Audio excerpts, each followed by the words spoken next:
And in today's episode, we have a little bit of a chat about old times and a bit of this. Watch to the end to see what happens. And it's Wednesday. And what are we doing on Wednesday, I hear you ask?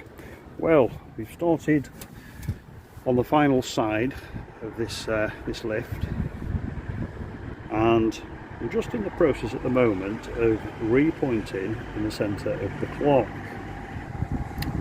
Now, if you look closely, just there, that there is some of the original gold leaf on the hands. Now, you'll have seen in one of the videos I posted recently the gilding of the hands of the other clock. So I shall be doing the same with these, because you can see it's a gold paint that's on them at the moment, which we'll remove by undoing that. Take the hands off, put on some what we call peel away, which is a paint stripper. We'll leave it for 24 hours and then the paint will literally peel away without harming the metal. We'll then give them a quick polish and gild them to match the others.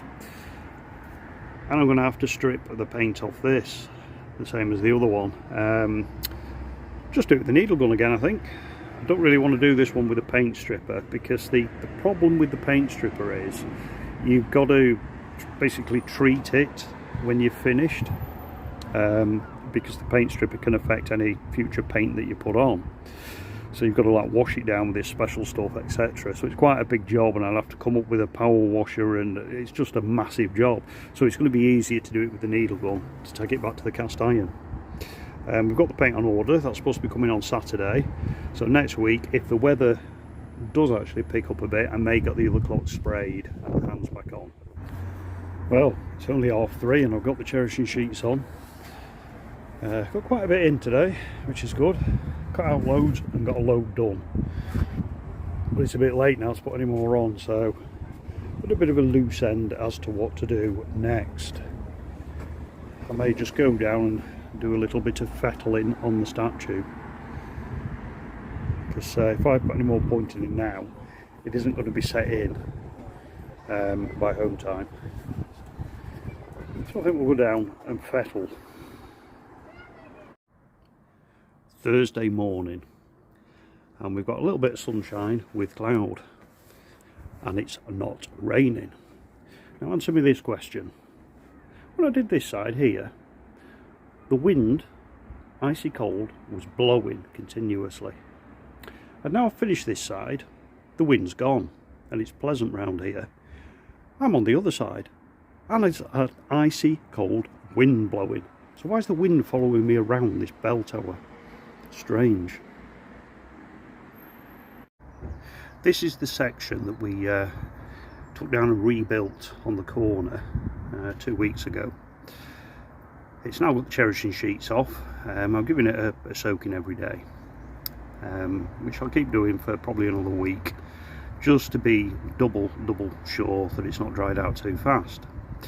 Now you can see the bricks, they've had a brick tint on them, just to tone them down a bit, because they were standing out like a sore thumb.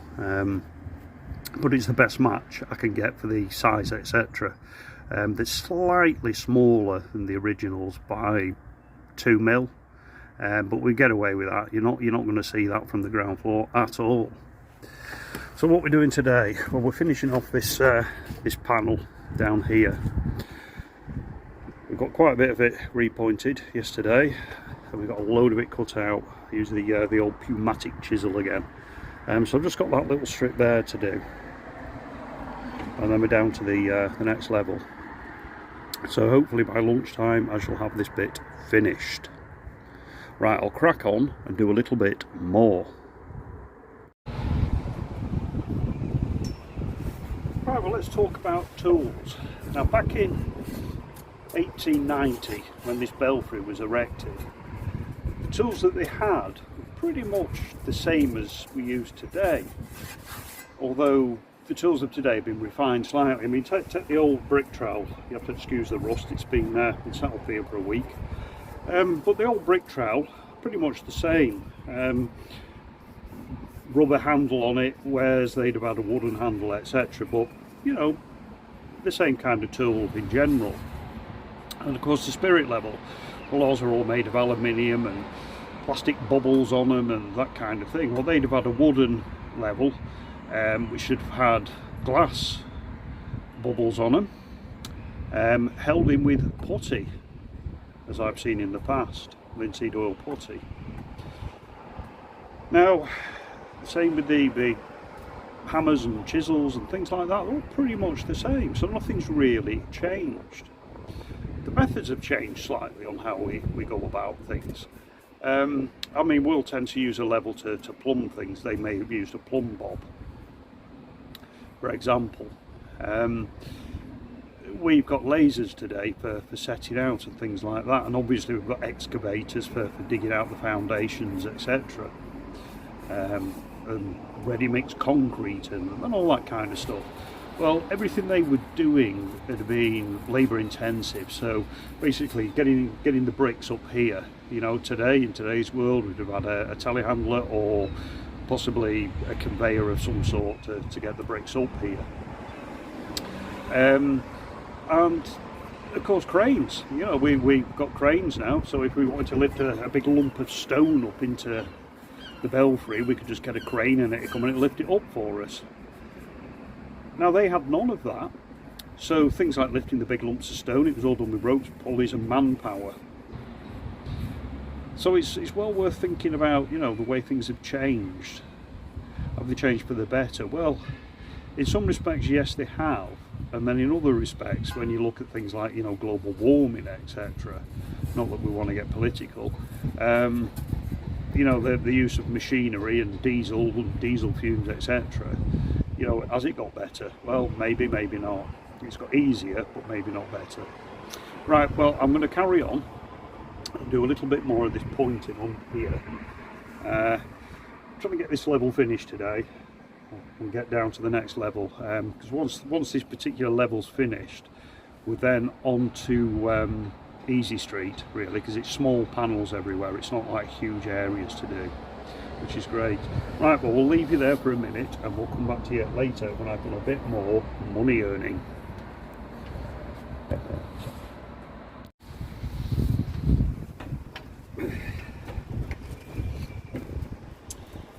So how different is it today with what I'm doing compared to how they did it back in 1890 or even earlier? Well, to be quite honest with you, it's no different. I mean, I've got my little tuck trowels, which again are a piece of refined tooling in comparison to what they had, and then the little hawk. Now the little hawks, they're not refined. That's a bit of stair spindle, and that's a piece of plastic fascia board. So, you know, basic. Now your Victorian Craftsman, some of the tools that they'd be using, they make themselves. For example, if they're running a cornice, they make up the horse to run the cornice. There are some videos out there on YouTube with guys that do things like running cornices, which are well worth a watch. Getting back to what we're doing now, like I said, it's an age-old method of what we're doing here. We're digging out about 25-30 millimeters of the existing mortar, and then just pushing new mortar into it, compacting it, keeping it wet for a few weeks until it's basically set or carbonated, as the true terminology is. Whoops. Now that section that I've got up there, that I've just put some in, is very deep because of erosion. Now that section is probably 50 to 60 mil deep, so you've got to make sure that you fill it right to the very back with stuff. And if you have to use a thinner trowel to get it in there, use a thinner trowel.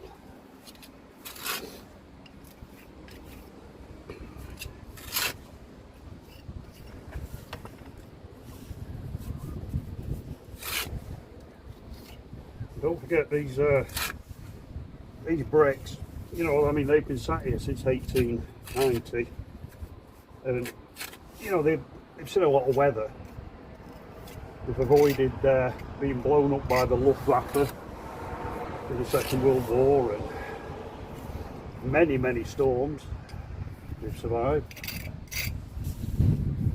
So we've got to treat them with some respect, and using lime on them will help preserve them. Hence us being up here doing this, and not some chap with his bucket of sand and cement mortar. But you've got to make sure that when you do it, you're doing it correct. It's no good just going and getting yourself a bag of, say, NHL 3.5 and a bag of building sand from your local builders merchants. You know, that's not going to do it any justice at all. You've got to do it by the book, and you've got to get yourself a quicklime based mortar, a grittish sand. You know, you've got to put it in, you've got to compact it, you've got to keep everything constantly wet. Otherwise it's just not going to work. You may as well do it with cement mortar if you want to do that.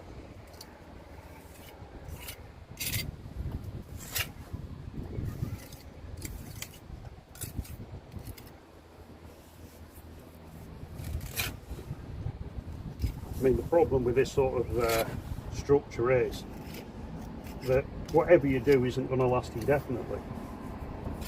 Eventually it is going to wear away.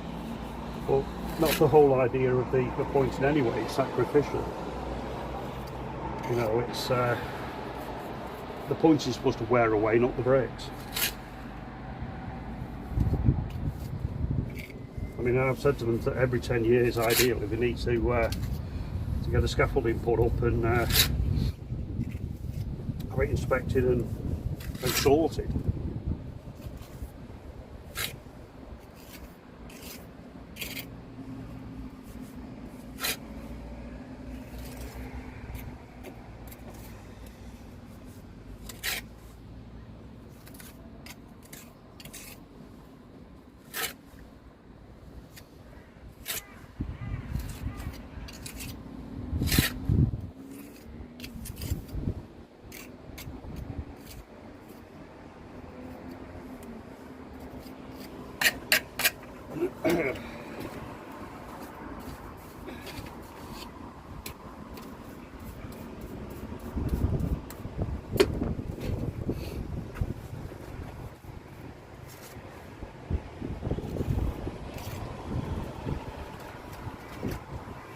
And of course today we have the old metal scaffolding, and your scaffolders will come along and chuck it up for you, and it's pretty safe. It's all tied into the building and everything. But back then it would have been timber they'd used, and it would have been like basically tree trunks, finished tree trunks that had the bark stripped off them, and then it would be lashed together with ropes, and they'd use pieces of timber that they nailed together, etc., to get a scaffolding up a structure like this. And they probably, I would imagine, the odd brick they'd have built pieces in as they were going up, just to stabilise it and steady it, and then as they were taking it down they'd put a brick in there, and that'd be gone then. But in this today's world, we're a bit more safety conscious, and it's all done with tubes and clips and safety netting and safety harnesses and so on. I mean, on here, this particular job, we're governed by health and safety rules. You know, I've got to have the high-vis jacket on, I've got to have the hard hat on, we've got signage out, etc, etc. So basically it's done by the book, purely because if anything happens, we don't want the insurance to turn around and say, oh, you weren't wearing a hard hat. You know, it's got to be done by the book.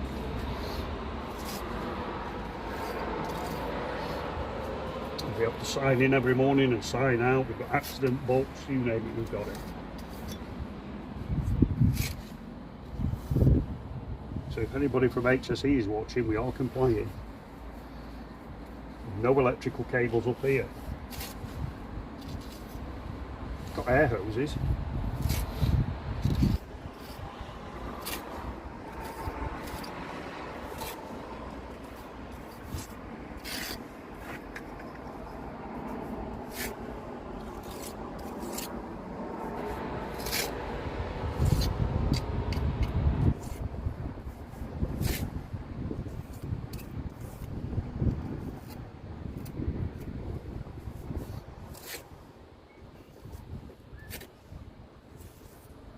of course, when they were building this in 1890, you know, they weren't putting cherishing sheets onto the brickwork every night and wetting it down. They were just building it because obviously it's a full bed from back to front. So there was no need for it. They didn't need to do that. You know, they were compacting it, knocking the bricks down, etc. And then they'd just be striking it up with the trowel and doing, as we showed you earlier this week, the old penny roll pattern into it.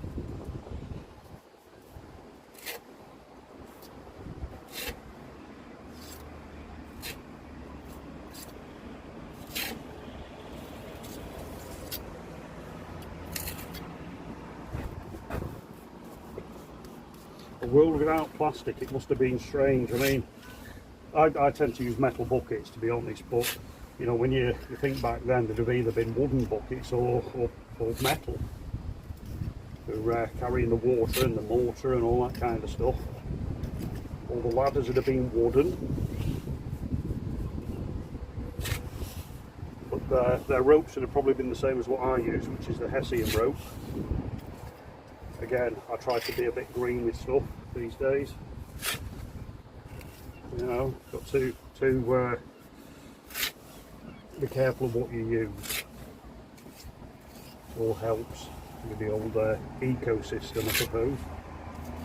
I've got 3 granddaughters, and obviously when I've ended up in the boneyard down there, they'll still be around, so whatever I do has an impact on their future. So I do tend to try and be a bit eco-friendly with a lot of stuff. Talking of eco-friendly, of course, using this line is carbon neutral.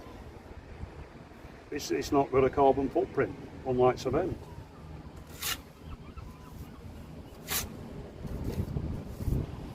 I mean, the aggregate will obviously have a bit of a carbon footprint, but again, you know, it's the way it is. You know, it's because it's dug out of the ground with excavators and big plants to wash it and so on, which is using energy. So, you know, you're always going to get that, but I'm sure we can't really go back to the days of digging it out by hand and horses and carts.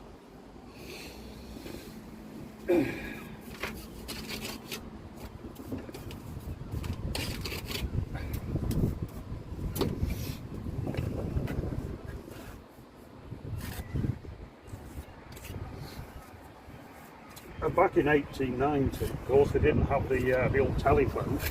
Of course, you wouldn't have had your builders merchants down the road, etc. So it must have been really awkward trying to order in materials. You'd have had to have either written a letter and then waited for a reply, and then maybe got some money sent round via a bank, or you had to get on your horse and ride up to wherever and pay for it. It's yeah, it's a different world. It's hard to imagine how difficult things must have been compared to today. You know, I mean, for example, I'm getting some quotes at the moment on some stone for changing a couple of the louvers on here. And it was a case of just sit in the office, get on the old laptop and order them online. Back then, you'd have had to have gone to the quarry and selected your stone and then got your stonemason to carve it on site, etc, etc. So again, very, very different.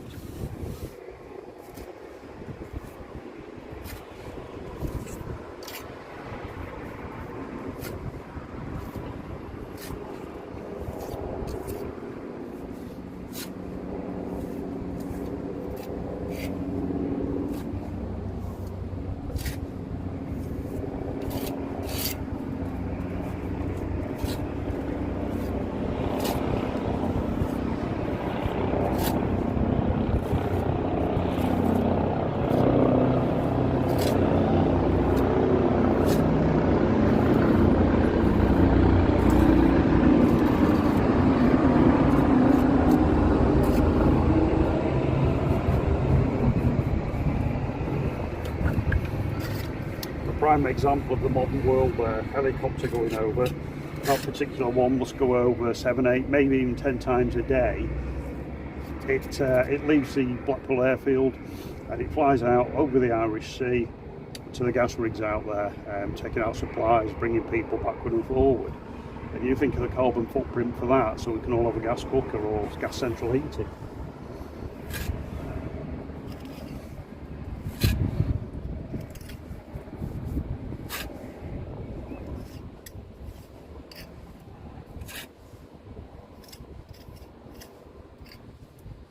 Yes, it's definitely a different world from 1890.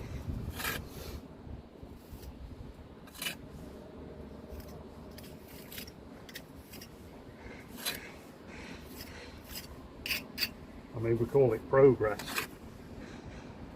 Is it or isn't it? Now there's a question.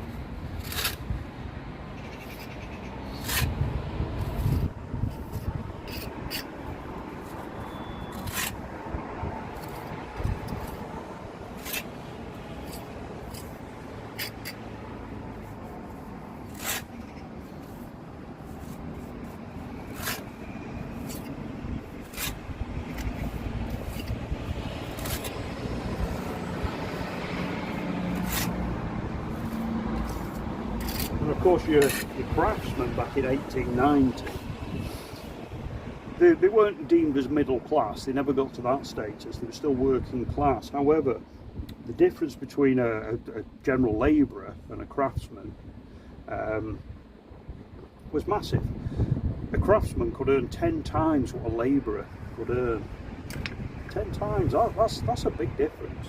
I mean, today it's nowhere near that, unfortunately.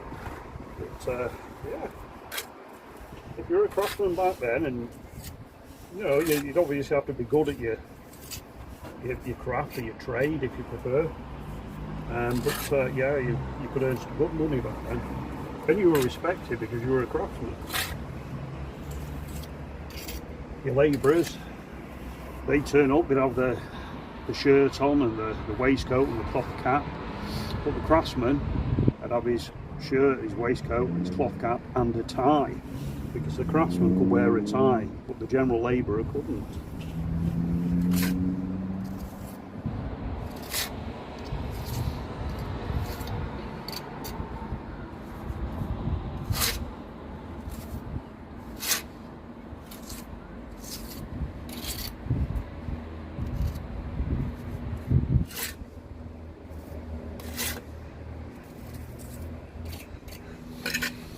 And of course things like your work boots, so they'd have been hobnail boots, or in some cases clogs, you know, wooden clogs. Oh, well, say wooden clogs, you know, it'd have been a wooden sole with a leather upper on it. But the old hobnail boots, now I've found a brick in here which we've taken out to replace, and there's an imprint of a hobnail boot in it, but it's tiny, so it must have been a child's footprint from back then, which would have been, I would imagine, if this was started in 1890, probably 1880 or something like that, maybe, because it had taken them a few years to build this, and then the bricks were probably already made and stacked, etc., before they came here, so maybe 1880, 1885.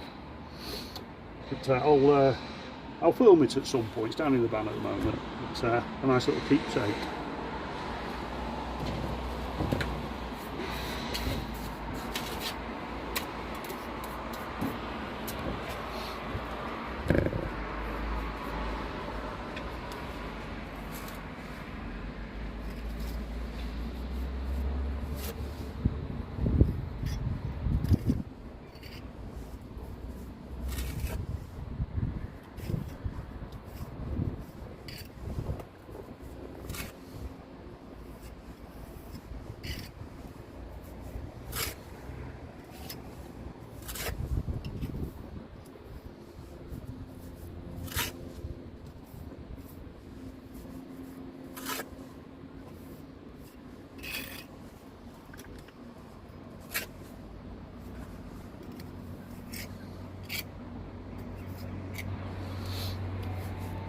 And of course these days your apprentice, you might be lucky and get 2 years apprenticeship, maybe 3.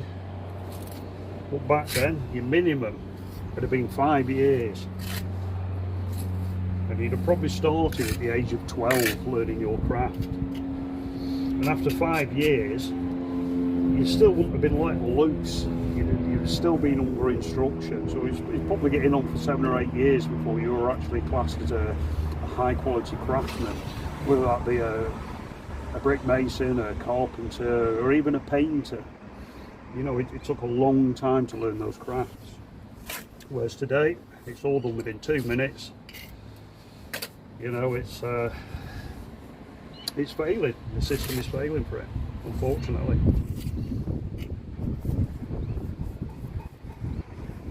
Some of the old skills being reclassified now as well, which is a shame. I mean, when I started out in the industry, I served my time as a plasterer, and of course I learned all the aspects, all the old ways, all the floats and sets, and working with lime and so on and so forth. And today it's all dot board skin, and it's been split into categories. You've got what they call stickers, which are guys that are putting the boards on with drywall adhesive. You've got the tackers, who are screwing the boards to stop partitions and ceilings, and you've got the skimmers, who do the finish, the plastering. It used to be, when I served my time, you did it all. You were taught all of it, all aspects of it, from running the cornices, to putting up ceiling roses, to float and setting walls, everything. Now you don't. And it's such a shame. The old skills are dying.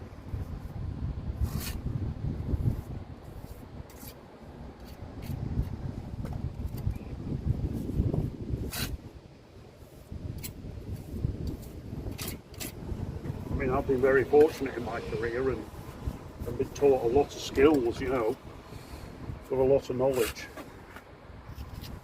And you know, I'd love to pass that knowledge on to people, but they're just not interested these days, the young lads out there. All they're interested in is a quick buck and getting home.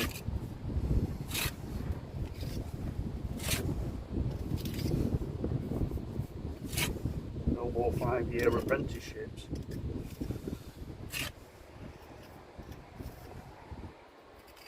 I mean, you don't even need to be qualified these days. You just buy yourself a bag of tools at B&Q and set yourself up as a, in brackets, builder. Nothing to stop you.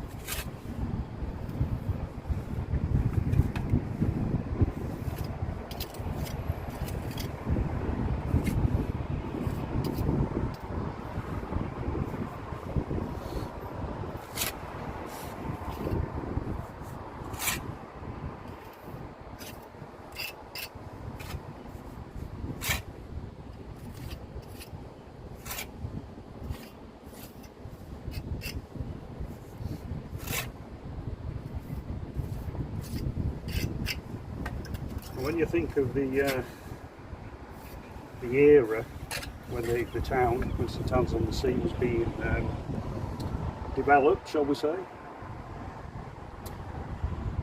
you had the Industrial Revolution in full swing, turning out big steam engines to ships to all sorts of things, you know, mills turning out cotton, fabrics, and list a mile long. You know, I mean, Britain was an empire then, and we were exporting all over the world. And of course, the town itself ended up full of these industrialists, business people, investors, etc. And so it was a very, very wealthy area. And I would imagine that every sort of wealthier house had at least one servant. Some of the bigger houses, you know, obviously they had quite a few more.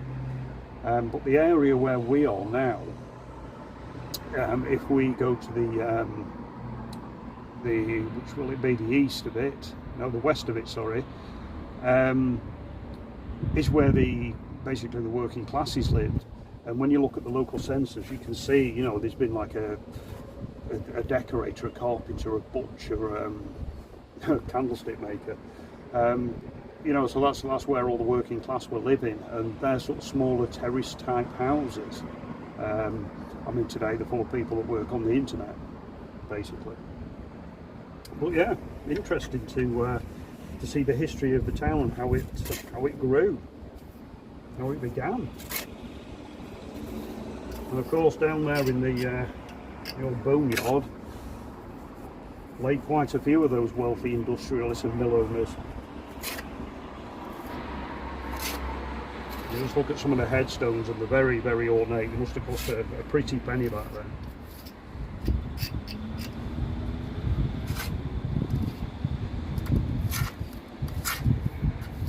I mean, I saw one the other day and it's Thomas Cook, and I thought, I wonder, is it the holiday guy? You never know.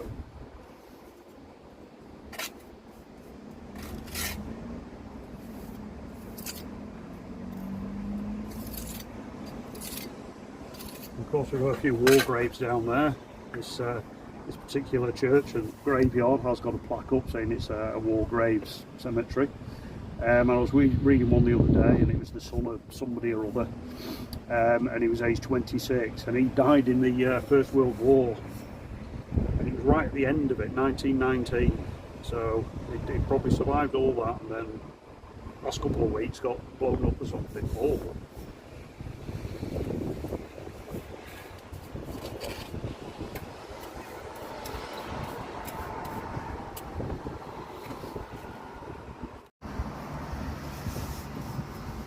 So, if you watch carefully now, you'll see how we get the mortar up to the top of this tower.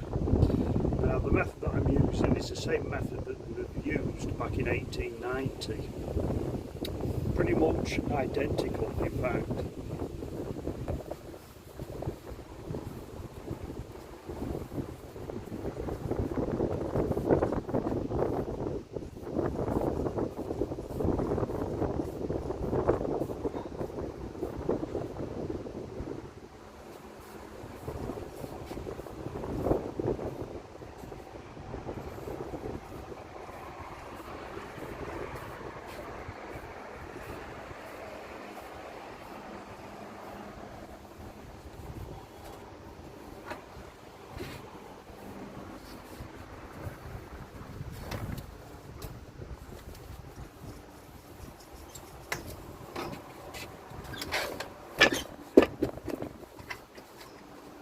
Easier when the wind's not blowing the rope everywhere though.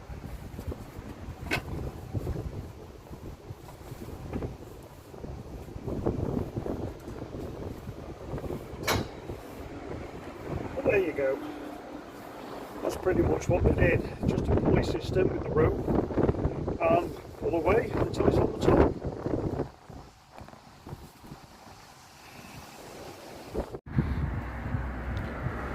That's that level done. Right the way around. So now we can drop down there somewhere to the next level at last. Like I said earlier, this has been the biggest section to do on this particular level on the scaffolding. The rest of it now, it's just panels here, there and everywhere. Fantastic. Right, we shall see you down there. Well, that's coming to the end of Thursday. But before we go, I just wanted to show you these decorative panels. These are little cobbled panels, or as I've heard it called in the past, duck egg. Yep, that's right, duck egg. Anyway, somebody had coated them with cement mortar, like that one over there, which was all full of holes, cracked, etc. There was more holes in it than there was in a tea bag, in all honesty. So we're going to rejoint all that. But you can see the original, this is the original line, and if you see the black that's on it, that's what I was talking about in an earlier video about the soot and how this church must have been completely black at one point. I mean, you can see it still on a lot of the bricks around here, but that's from years of coal fires and industrial mills and all that sort of stuff, pumping soot from coal onto it. Right, so that's tomorrow's little project.